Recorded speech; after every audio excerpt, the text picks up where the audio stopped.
Bom dia, alunos do curso de Teologia à Distância. Aqui é a professora Célia Maria, da FAECAD. Trabalho na FAECAD na Teologia com Língua Portuguesa há 16 anos e é um prazer poder passar para vocês algumas noções, algum histórico da língua portuguesa, para vocês entenderem talvez algumas coisas que muitas vezes a escola não consegue passar porque os conteúdos dessa disciplina eles são muito longos. Mas vamos aqui passar para vocês algumas coisas, algumas notificações da língua. A primeira notificação é que a nossa língua ela tem no nosso vocabulário misturas de outros países, Espanha, França, Itália, Grécia. Então, temos uma árvore genealógica muito extensa em relação ao histórico da língua. E hoje, desde 2008, que nós temos uma unificação ortográfica que demorou o brasileiro, principalmente lá em Portugal, aceitarem essa unificação, porque nós temos, além do Brasil, mais 7 países que falam a língua portuguesa. Isso desde 2008. E em 2010 começaram as mudanças nos livros didáticos, nos jornais começaram em 2009, a partir de 1º de janeiro já foram feitos ajustes, e os ajustes foram mais com relação a acento. Algumas palavras começaram a não ter mais acento justamente por causa desta unificação. Então, falam a nossa língua também os seguintes países: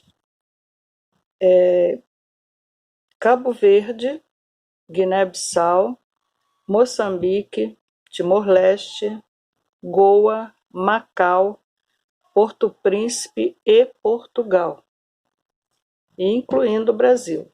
Só que eles seguem as nossas regras gramaticais. Então, desde 2008 que esses países estão se adaptando à nossa realidade linguística. Então, na nossa língua portuguesa, ela não é só falada aqui no Brasil, ela é falada também nesses países que eu citei para vocês. E o nosso vocabulário ele tem uma interferência vocabular desses países como Espanha, temos da França, da Itália, da Grécia, do italiano, principalmente quando vamos para um nome muito comum no nosso meio, que é o nome Bíblia.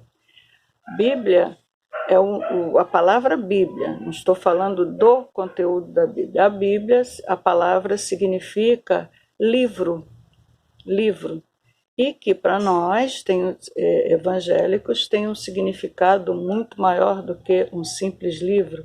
É o livro da palavra de Deus. Então, o nome ficou como Bíblia, mas no dicionário você vai encontrar Bíblia inicialmente como livro. E a interferência do nosso vocabulário em relação ao latim, que veio com os jesuítas para o Brasil, na época do descobrimento, nós temos muito do latim no nosso meio, até hoje, como a palavra fórum, como a palavra quórum. A reunião não teve quórum. Quórum é uma palavra de origem do latim. E lá no século XIX, um autor da literatura brasileira, como o Olavo Bilac, ele deixou uma frase muito relevante em relação à nossa língua. Ele, nos seus escritos, ele disse o seguinte da língua portuguesa: flor do lácio, inculta e bela. O que ele quis dizer com isso? Isso lá nos idos do século XIX. Ele quis explicar que Lácio é a cidade de Roma, da onde o latim provém. Chama-se Lácio, o nome da cidade da onde veio o latim. Inculta e bela, porque é uma língua que o próprio brasileiro tem dificuldades. Por que tem dificuldades? Ela é uma língua extremamente criativa, é uma das línguas mais criativas do mundo. Por quê? Porque o brasileiro ele precisa diferenciar a fala da escrita. Falar é uma coisa, escrever é outra, totalmente diferente, o que já não ocorre nos outros idiomas. Nos outros idiomas, você tem, se vai aprender inglês, você tem que realmente aprender inglês para falar e escrever. Se vai estudar espanhol, você tem que saber falar e escrever em espanhol, senão você não sabe a língua. Já a língua portuguesa, o povo fala de um jeito e escreve de outro, ou vice-versa. Então, como as pessoas se entendem, vai passando.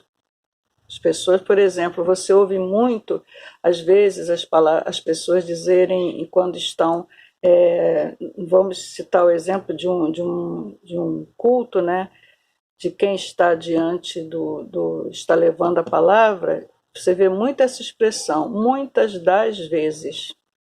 O muitas das vezes significa de vez em quando. Muitas vezes é que significa constantemente. Então, se você diz assim, leio o contexto bíblico muitas das vezes, vai significar dizer que você lê de vez em quando. Mas se você disser, leio o contexto bíblico muitas vezes, aí sim você está dizendo que você vai estar lendo durante muitas vezes. E quando você vai fazer uma contextualização, o que é contextualizar? Contextualizar é você ler entendendo o que está sendo lido. Olhar, todo mundo olha para o texto, né? Olhou, você está reconhecendo as palavras, mas para entender o que está escrito, é preciso contextualizar. O que é contextualizar? É você ler cada palavra entendendo o que ela significa. Então, nesse processo, nós temos a parte linguística e a parte semântica. Linguística é o processo de variação da linguagem humana. Linguística é o processo de variação da linguagem humana. Por exemplo, no Brasil nós temos variações regionais. Cada região do Brasil tem um falar que identifica que a pessoa é nativa daquela região, mas nada que ninguém possa entender. Já nos outros países, por exemplo, vamos citar a Itália, quem é do norte fala um italiano diferente e quem é do sul fala outro italiano diferente. Por isso que quando você observa através dos meios de comunicação, nesses países tem um repórter que está no norte e outro repórter que está no sul, porque ambos sabem que o vocabulário é diferenciado. Então, quando você vai contextualizar, você vai buscar uma leitura de entendimento. Aí entra a semântica. O que é a semântica? É o estudo do significado das palavras no contexto. Por exemplo, a palavra obra. A palavra obra tem várias significações. Você tem a obra de Deus, a obra da minha casa, a obra literária. Então, para você usar a palavra obra contextualizada corretamente, é preciso que você contextualize. De que obra estou falando? Estou falando da palavra de Deus, da obra de Deus? Estou falando da obra da minha casa? Estou falando de um livro que eu li, a obra literária? Então, isso aqui é contextualizar. A palavra obra, eu sei como ela é escrita, mas como ela significa, eu só vou saber contextualizando aonde ela está escrita. Aí eu vou saber. Isso aqui é contextualizar semanticamente. E hoje, nos dias de hoje, isso é muito importante e é muito sério você ler contextualizando, ler avaliando, ler entendendo. E quando você vê que aí nos concursos, né, na área da redação, como ficam candidatos para trás, justamente por falta de contextualizar o que lê.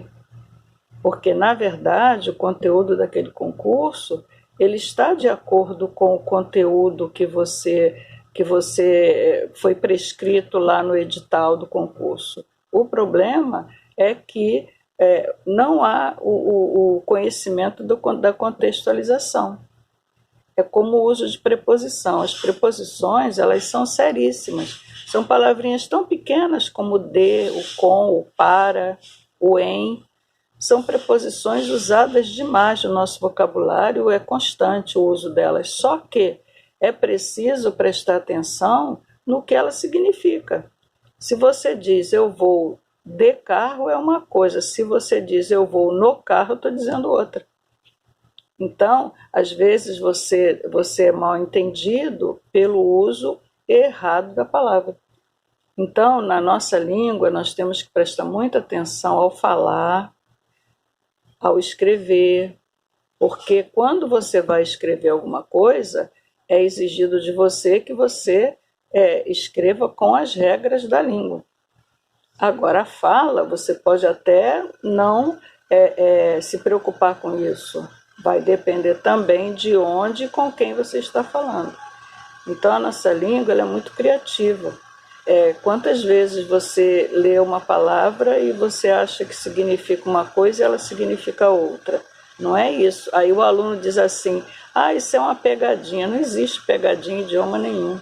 O que existe é o contexto, é você avaliar o que está sendo escrito. Então, o uso das preposições é muito sério. Numa prova de concurso, a preposição, às vezes, diferencia uma resposta. Por exemplo, como eu falei anteriormente, vou de carro, vou no carro, vou no carro. Quando eu digo vou no carro, quando eu uso esse no, preposição, eu estou dizendo que eu vou no carro, mas não sou eu que estou dirigindo. Se eu disser eu vou de carro, sou eu que estou dirigindo. Então, quando você diz assim, eu estava na frente, eu estava em frente, é diferente. Quando você diz eu estava na frente, eu estou cara a cara com a situação. Quando eu digo eu estou em frente, eu posso estar em qualquer parte ali daquele momento, mas eu não estou diretamente frente a frente com a situação. Eu estou observando, mas eu não estou na frente. Eu estou em frente, eu estou um pouco mais distante, mas eu estou observando. Quer dizer, eu posso observar um ângulo, mas posso não observar outro. Então, é por isso que nós temos que prestar muita atenção a usar essas preposições. Então, essa língua, quando você vê um palestrante, quando você vê um preletor num culto, você vê que as pessoas, há determinadas palavras que as pessoas não entendem. Aí você observa que há pessoas que até anotam o que estão ouvindo para ir depois procurar no dicionário, porque não entenderam nada. Então, quando você vai levar a palavra, né, de Deus para um grupo, para um determinado público, existe uma diferença aí. Existe a diferença entre público-alvo e plateia. O público-alvo é aquele público que você já sabe qual é o público, aquele público que vai lá te ouvir porque já sabe, te conhece ou quer ouvir um pouco mais, mas ele vai só ouvir, ele dificilmente vai interagir com você, ele é apenas o público-alvo. Mas se você está diante de uma plateia, se o povo que está te ouvindo interage com você, participa, faz perguntas, interage no momento, aí você está diante de uma plateia. Plateia é aquela que interage. E o público-alvo é um público direcionado que vai lá para te ouvir. Então, existe aí uma diferença. Por isso que a língua é ativa, porque a cada momento ela faz uma avaliação contextualizada diferente. Por exemplo, no contexto bíblico, você vê sempre esses pronomes, o tu, o vós, para ti. Então, você, para analisar se esse tu, o vós, está fazendo referência a quem? A Deus ou fazendo referência ao homem? Para isso, você tem que analisar quem esse pronome faz referência. Então, essa é a beleza da língua. Você pode utilizar de inúmeras formas as palavras, contanto que você use corretamente.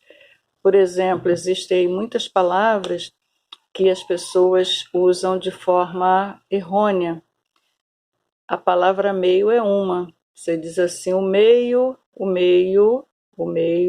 evangélico é um meio da palavra de Deus. Então, o meio aí é um lugar.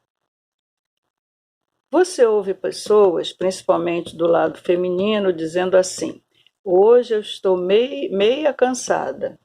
Esse meia aí não existe. O meio não tem feminino, é uma palavra que não tem feminino. Então, se você diz eu estou meia cansada, eu estou falando erradíssimo, porque essa palavra não tem variação de gênero.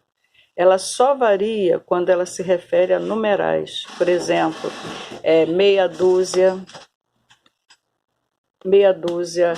meia lata de doce. Esse meio aí só tem variação para o feminino quando se refere à unidade, quando é numeral. Não sendo numeral, não existe o feminino dessa palavra.